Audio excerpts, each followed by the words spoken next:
Hey guys, so I'm in the Picos at the moment in northern Spain.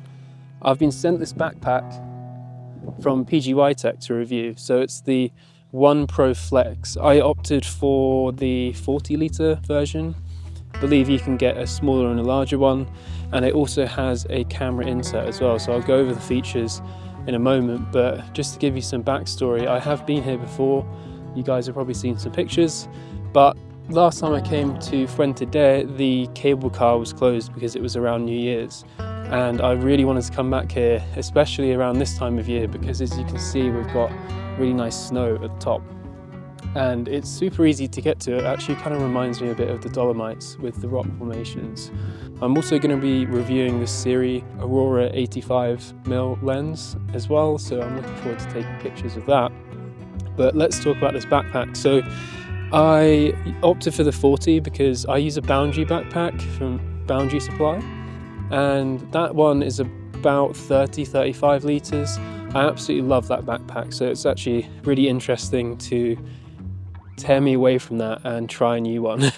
So I opted for a bigger one because I am starting to get a lot more gear, and I normally like to pack more minimalist, but this time I thought let's test it out and bring everything, well not everything, but a lot of stuff. And yeah, it all fits in and it's super comfortable. I think I weighed the backpack and it comes to over 10 kg. I've had this on for maybe an hour and a half at the moment, walking around this little bit before I got the cable car, and it's super comfortable. I'd have to say it's a bit more comfortable than the Boundary Supply bag that I have, and that's probably due to the external frame that it's got. Having that just distributes all the weight around your body, and having heavier loads like this, it's super helpful. While I'm down here, I thought it's best if I show you some of the features before I head up. I'm not sure what the conditions are like. Let's start with the front. We've got all of these attachments here, and there's actually a little tripod bag under here if you wanted to slot that in. I personally like to put it on the side, and this bag actually has two water bottle or utility compartments here, both really big and stretchy, so you can put, you know, a water bottle one side and your tripod on the other.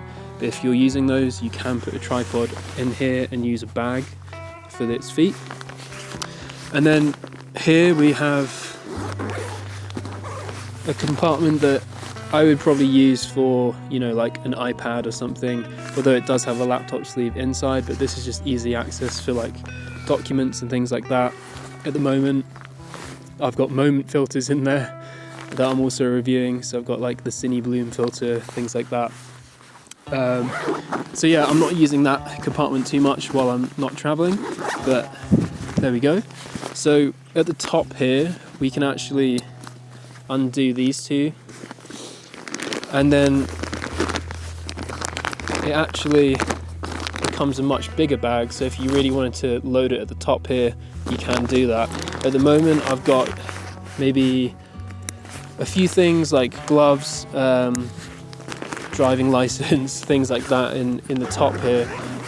And in this compartment, you have like a top section where you can put those important documents in. And then I've got things like my food, crampons, hats, gloves and stuff like that. There's also a compartment down here to reach all the way down to the camera insert if you want. So like I was saying, if you don't want to use this bag as a camera bag, you can just use this as a hiking bag and have everything be one solid section to pack, you know, anything from clothes to sleeping bags, things like that. So yeah, let me do that up. This top bit is also slightly padded, which I appreciate as well. Obviously traveling with it, you might knock it around and stuff, and that's really great. Speaking of that, the material as well is really good. It's water resistant and it seems very strong, and also lightweight, so I think that's all a plus, really cool. So let's talk about the side compartments here. So this one is for the camera insert. I've actually not set it up yet, but you can tuck this in underneath here with Velcro, so it opens up and you can get into your camera equipment really easily while it's on your back. In here is a really cool system. So you have these battery indicators. So I have one battery for my monitor and two other batteries for the Sony. and as you can see, I've clicked them to be fully charged at the moment. But when they are not charged, you can just switch this thing and then it becomes red, so you can just quickly know which battery to grab. On the other side of the bag we have another compartment. Doesn't go through to the camera inside obviously, but you have little pockets for things like filters, micro cloths and such. So as I was talking about the frame, it is super comfortable. As you can see, it's just raised off the bag here, and there's a metal frame here. I think it's aluminium, I'm gonna say, or it could even be steel, but it's very tough.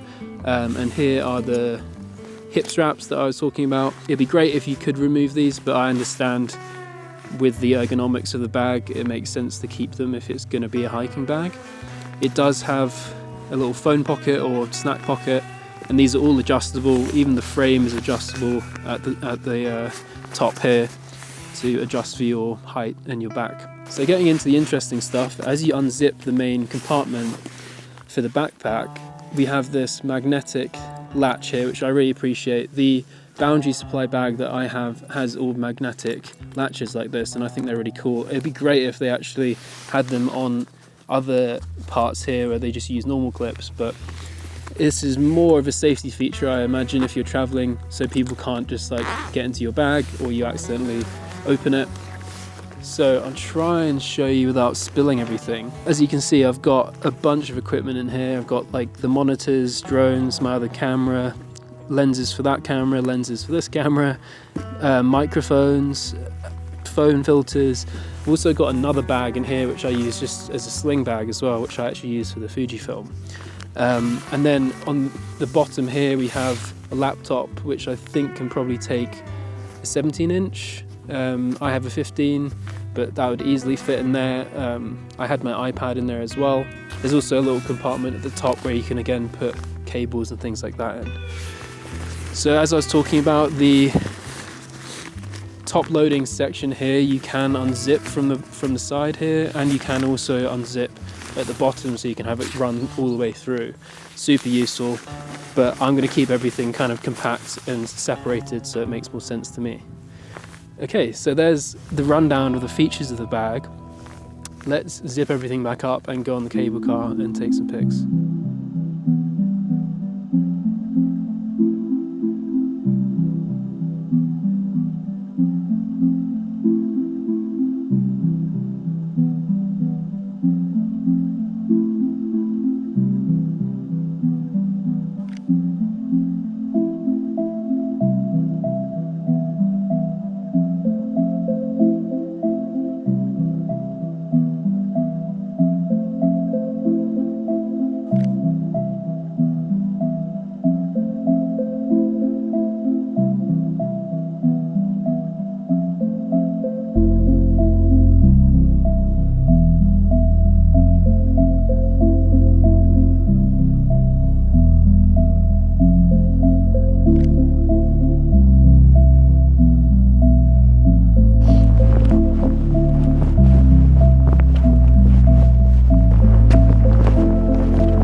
Testing out the Sirui Aurora 85mm f1.8, and as you can see, I'm in a pretty cool location. I have to wear the sunnies because the snow is reflecting the light so much, and yeah, it's pretty intense, but it's an incredible day today. I'm actually filming on the Sony, that's why I have it in my hand, but as you can see, I have this really nice mountain behind me, so I want to take a picture of that while I have this pocket of light.